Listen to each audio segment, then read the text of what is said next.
Buenos días, profesora. Buenos días. Buenos días, compañeritos.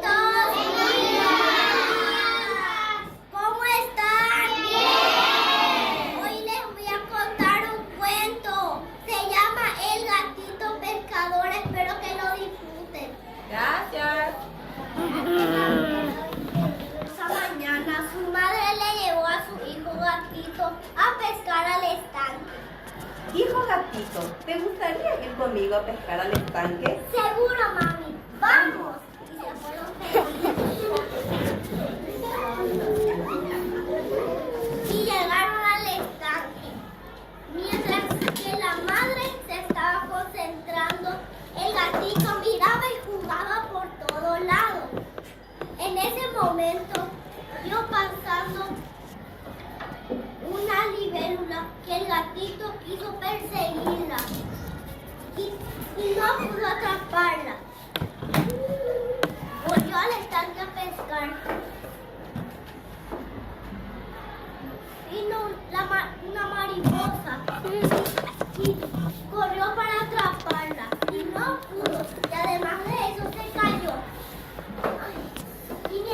Y vino muy triste al estanque con su madre. Vio que el balde de su madre estaba lleno de pescados. Mamá, ¿por qué tú has pescado muchos peces y no podías atrapar ni uno? Hijo, lo que pasa es que vos no te concentras, te distraes por todas las cosas que pasan alrededor. Estoy segura que si te concentras, vas a poder pescar muchos peces como yo. Bien, mamá. Voy a distraer el fuego. Está bien. Y vino otra vez para pescar. Y vino la libélula de antes. Y él no le hizo caso.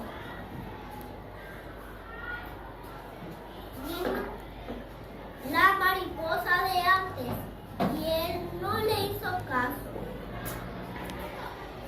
De repente, un enorme pez mordió el anzuelo del gatito. Era tan enorme que su madre le tenía que ayudar para sacarlo. Hijo. El ¡Eso!